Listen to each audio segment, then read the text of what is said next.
Breaking tonight, everyone. In a turning twist, the Wike-led PDP faction has now expelled Oyo State Governor Makinde, Bauchi State Governor Bala Mohammed, PDP chieftain Bode George, and several others, in what seems a retaliatory move in the wake of last weekend's controversial national convention in Ibadan. It's a dramatic escalation in the internal war tearing the PDP apart, and today that war came to a head at the Wadata Plaza.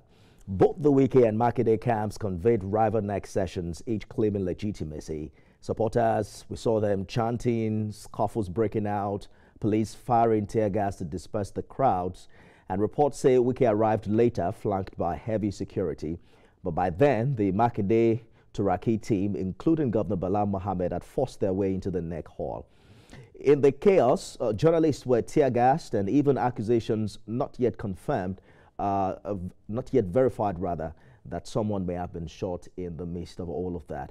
This isn't just a power struggle, it's a full-blown showdown for control of the party's soul and structure. Let's begin with someone who saw all of this played out earlier today. TVC State House correspondent Femi Akonde, he joins me live from our studio in Abuja. Femi, quickly take us through what you saw when the first group arrived this morning. How did the arrival set the tone? And at what point did things escalate, triggering the police to fire tear gas? Well, hi, Nifemi.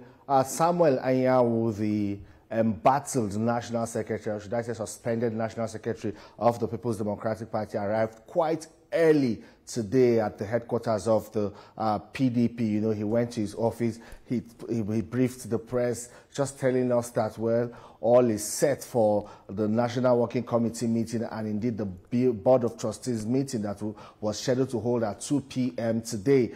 Questions were asked about the presence of policemen, heavy security around here. He downplayed that, just saying, well, it's normal protocol for security to be around on a special day when the National Working Committee of the party and indeed the Board of Trustees would meet. You know, at some point, tension began to build, and, you know, we could feel it.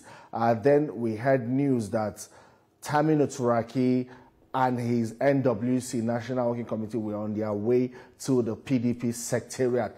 At that point, security was strengthened around the secretariat. But when Tamino Turaki arrived, he arrived with his own security too, and there was, you know, a free-for-all between policemen, I must say, policemen fighting themselves publicly, you know, policemen in uniform fighting themselves publicly, you know, just to make way, one on this side, the other on the Turaki faction. You know, eventually they were able to make way for Turaki to enter the premises of the PDP secretariat. Later on, Makinde, Makinde of Oyo State, the governor, and Bala Mohammed, governor of Bauchi State, also came into the secretariat. It was a bit difficult for them to gain access to the Neck Hall of the PDP, where the meeting was already ongoing. That is the Wike and Anyanwu-backed PDP were holding their NWC meeting. It was already ongoing, but eventually they forced their way into that place.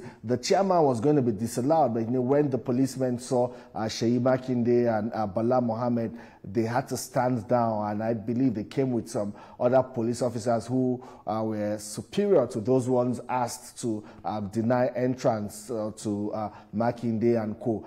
In the Neck Hall, I would say, at some point they didn't allow cameramen in, but they allowed thugs in, and the thugs rained hell, fire and brimstone inside that Neck Hall, beating up everybody in sight. Eventually, journalists were allowed in. The NTA cameraman was beaten up.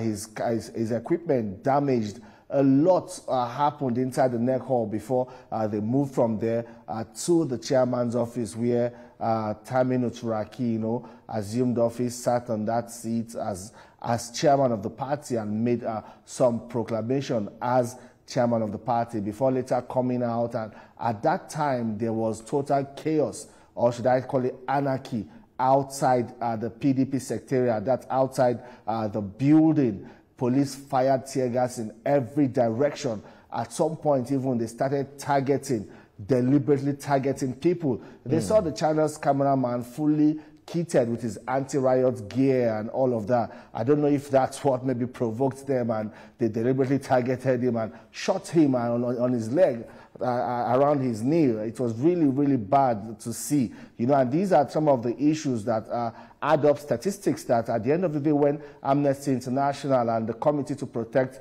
Journalists and other global organizations come up with reports about human rights issues in Nigeria, you see the police begin to run helter-skelter to counter this claim. But at the end of the day, you know, in the front line, they have not performed excellently well in crowd control, because most of those tear gas fired, a lot of that was unprovoked. There was absolutely no need for that, because it just appeared like trigger-happy policemen just really, you know, happy just to shoot tear gas in every direction and harass and oppress innocent citizens, including journalists. At some point, too, we ran to safety in the corner, and, you know, the policemen came there and said, "What are you guys doing here?" We said, "Oh, we are journalists," because the whole air was filled with smoke. "We are journalists," and they started making gestures for us, saying, "Una want smoke too? Una want smoke too?" Before we knew what was going on, they fired another tear gas right in our midst.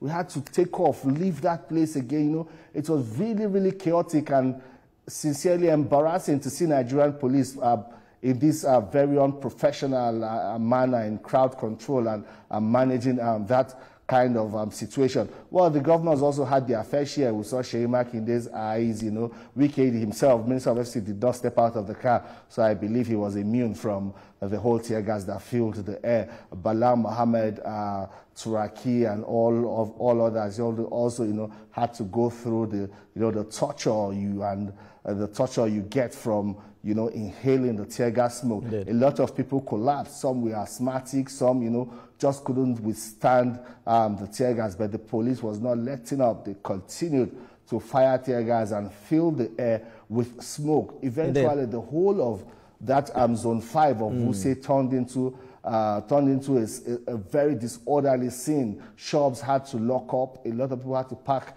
their goods and close shops for the day, and, you know, it wasn't a scene to behold, Nifemi. I have to bring in my next guest now, but I'm guessing Nyesom Wike came in right after Makinde-led group had left the PDP headquarters, because we later on heard that they too now have expelled, you know, some members of the other group.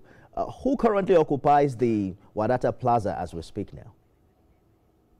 It's hard to tell, Ifemi. It's hard to tell, sincerely. Nyesom Wike came in while Bala Mohammed and Makinde and co were still there. When Bala Mohammed was giving that press conference, the vehicle behind him was Nyesom Wike's vehicle. Nyesom Wike did not step out of the vehicle at that point, maybe because of the tear gas and all of that. So, you know, he was in his vehicle. Makinde and Bala Mohammed had to also stay in the vehicle in their own car. The NWC elected at the Ibadan convention, they were also in their own vehicle, and, you know, just allowing the police shoot tear gas in all directions. And eventually we started to hear that the police is planning to seal off Wadata Plaza and deny access to either to the two groups. We don't know how far they have gone with that.